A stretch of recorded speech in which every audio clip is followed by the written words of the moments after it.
Welcome back. If you've seen the Arkham Asylum Re-Write, you'll know that I mentioned a side mission I wanted to add to the game. If you haven't seen that video, no worries, I'll provide the context you absolutely need here, and maybe after this, go and check that out. And if you like it, I've even just recently released my Arkham City Re-Write, which was long overdue. Basically, Arkham Asylum, the original game, had a cut lighthouse island connected to the mainland by a giant bridge, and when I tried my hand at rewriting Arkham Asylum, I included that island in the game, connecting it to the island near the penitentiary. So, after 5 months, an entire other game rewrite, and more comments asking for it than I care to read out here, here's my outline for a fun, well, alright, admittedly this won't be very fun, it'll actually be rather depressing with heavy themes of self-game ending, so if you don't want to hear that, click off now. But anyway, it's worth noting a couple of things before we get into this side mission. Firstly, in the original Arkham Asylum Rewrite, all of the footage was from Return to Arkham Asylum, so we'll keep it consistent and that'll be the gameplay I use here too. Also, story-wise, in this rewrite, Batman has no outside help and no explosive gel, but that doesn't really matter here. I know the no outside help thing was a controversial choice, and if I could go back, honestly, I'd change that. But unfortunately, for the sake of continuity, he still has no one in his ear. I know I could just say that Alfred is helping him now, but then that brings up a very valid question. Why wasn't he there on seemingly Batman's toughest night in his career?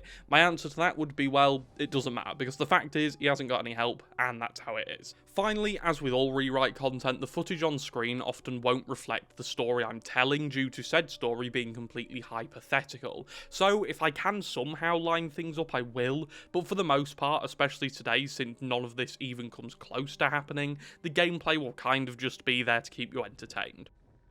This bit of side content would only be playable when the main story is over, the night after the events of the main game to be specific. After the game's credits roll, there'd be a really blatant title card telling us that this is the night after. All thugs and villains would be in Bloodhaven, Iron Heights or the GCPD, but to be honest that doesn't really matter. A bit like how all the thugs just disappear after the events of the real game, the same would happen here. It's more of a gameplay thing. Although, on the flip side, for the sake of gameplay, I'm going to have some thugs here and there dressed in street clothes. Think of them as the vultures coming to pick at the bones of Arkham, criminals coming to see what they can find following the events of the night before. Anyway, with the island mostly empty, Batman would get a call from Jim Gordon asking him why he said he wanted to go back to Arkham Island after what happened, and Batman would say he has loose ends to tie up. What are those loose ends, you might ask? Well, Riddler trophies, riddles, Spirit of Arkham tablets, and the former of those are crucial to our side mission here. While the player is exploring, taking their screenshots, aura farming on top of Arkham Mansion, actually getting the collectibles, they're able to scan a patient register in intensive treatment. A register which contains names like Joker, Bane, Waylon Jones, Harley Quinn, those sort of people. And this would count as a riddle scan and also act as the start of our side mission. Batman would pick the register up and comment on the fact everyone has been accounted for and moved out of the island apart from one man, Arnold Wesker. Arnold Wesker, aka the ventriloquist, uses the puppet he holds, Scarface, to act out his crimes, although he believes the puppet is making him do these things, but the puppet sometimes does talk by itself, so maybe it's actually possessed. Anyway, that's not important. What is important is that he's unhinged, has the capacity to kill someone, and has good reason to do it. That being that he's scared and not well. So we have to do some little rewriting of Wesker's backstory. Well, actually, Scarface's backstory. Since I won't do a shadow rewrite in this series, though, I can kind of change whatever I want here without consequence. So in the original games, we find out in Arkham Shadow that Scarface was carved out of a gallows tree in Blackgate, and the souls of the 313 people killed at that tree are what supposedly haunts the doll. However, here we're going to pick that tree up and move it over to the Lighthouse Island at Arkham Asylum, which from here on out I'll be calling Chapel Rock. So I know what you're thinking. If you know anything about Arkham Asylum's cut content, you'll be thinking Chapel Rock is not where the lighthouse is. But since it's cut content, I'm just going to mold the two islands together and make one giant cut content island, because there are really cool aspects from each island I want to utilise, especially from Chapel Rock, that make this side mission a little bit cooler. So from here on out I'll refer to the Lighthouse Island as Chapel Rock, and on this island is the lighthouse, a chapel, a graveyard, and an area known as Twisted Willow. We'll also change the tree from a gallows tree where inmates were hung to just a regular old haunted tree where Amadeus Arkham's daughter Harriet used to play as a child. Hopefully that both streamlines the map, having one island instead of two, and also provides a slightly bigger area for us to traverse. Batman, after commenting on how Wesker's name hasn't hadn't been checked off the list, would go to a computer and find out that Wesker was being held in the penitentiary holding cells. Batman would have to head over there, and once at the penitentiary, he would be jumped by a few lunatics hiding in the vents and around corners, kind of just for the horror element, because this can actually happen in the main game, so we'll keep that there. After making his way through to Arnold's cell 31B, we do some sort of detective mode gameplay and have to scan his bed, which has a fresh imprint on it, a poster on his wall which yields no evidence, and finally a footprint, which when scanned would reveal that Arnold has been here in the last 4 to 6 hours. The footprint combined with the new imprint on the bed reveals that somewhere on the island he's still lurking around. Batman would have to pick the correct filter on the detective mode scanner to isolate traces of rubber left on the floor in the last 6 hours. This would isolate Wesker's footprints over that time period left by his shoe. By following this trail back out of the penitentiary, we'd follow it through to the visitors centre, destroyed and in tatters, and it's here we'd find Scarface's right arm on the floor where Joker threw Scarface down before his fight with Batman the night before. Batman would pick the arm up and next to it he'd find a burnt file, Wesker's patient records and ID, mostly burnt, presumably under the instruction of Scarface. Batman makes out that Wesker had a scheduled checkup in the medical facility from the file, so he heads over there straight across the island before heading in and finding some thugs ransacking the place and stealing medical supplies. Obviously we take them out, and Batman doesn't get too far into the medical facility before he finds Scarface's leg jammed into the neck of a dead doctor. The doctor who was supposed to be doing Wesker's checkup, but sadly never made it out of the facility. He compares the arm and leg's makeup and finds they both originate from a specific kind of tree that grows on Arkham's grounds. Batman discovers here that Scarface was carved from a tree on Chapel Rock in an area called Twisted Willows. He comments on how Wesker must be taking instructions from Scarface again. Burning his files and killing a woman in cold blood isn't usually his thing. He was reformed, being slowly weaned away from the doll. Clearly though, in all the chaos, he fell back on his old crutch, Scarface. Batman would head over to Chapel Rock, over the massive bridge, avoiding the rough waves coming from below as not to get knocked into the water, and eventually, once on Chapel Rock, Batman heads over to Twisted Willows, a wooded area with trees that look like something out of Nightmare Before Christmas. They have no leaves, fog surrounds the area, it's eerily dry, like it's a nightmare to navigate. Once we've made our way through the woods, we come to the edge of the island and find the tree Scarface was seemingly carved out of, and next to it lies, well, Scarface. Limbs intact, kind of crudely stuck back on. While picking the doll up, Batman would be jumped by a few more thugs who were exploring these haunted woods, and a small fight in a clearing would ensue. After the fight, Batman would interrogate one of the thugs, asking him if he's seen another man anywhere on his way here. An older, timid man. The thugs say he saw some creepy-looking dude walking into the chapel, but his crew just ignored him, thought it was a ghost or something. Batman thanks the thug and knocks him out before putting Scarface back down and heading to the chapel.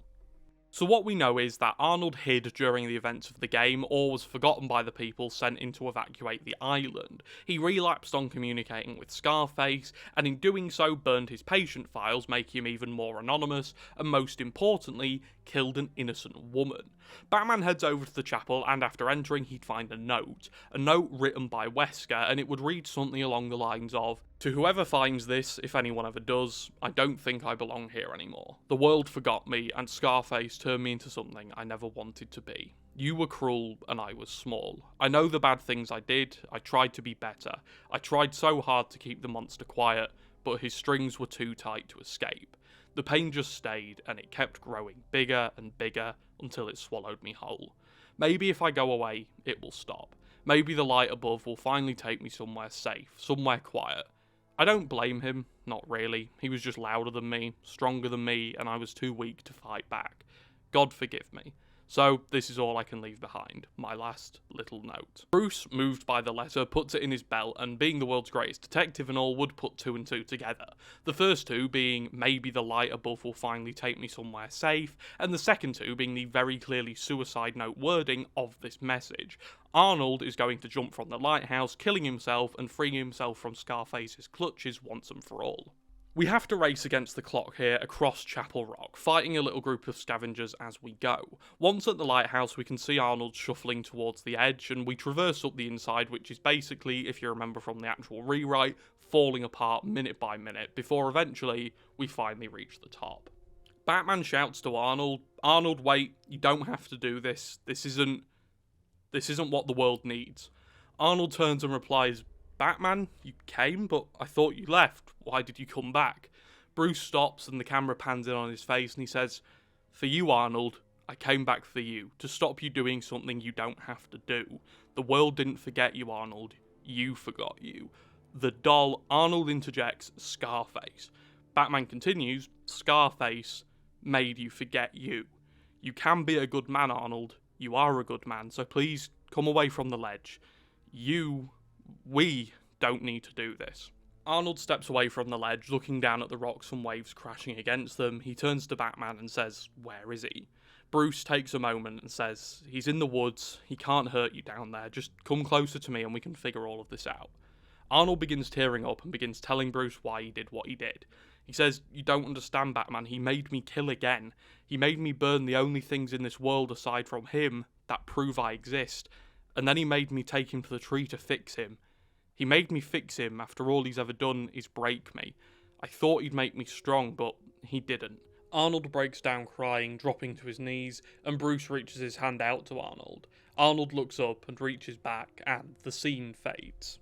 We fade back into Batman. He asks Gordon if Arnold made it to the precinct, and Gordon says he did, but he was going away for a very, very long time. Bruce says he knows Arnold needs to go away, but at least he knows what he did was wrong.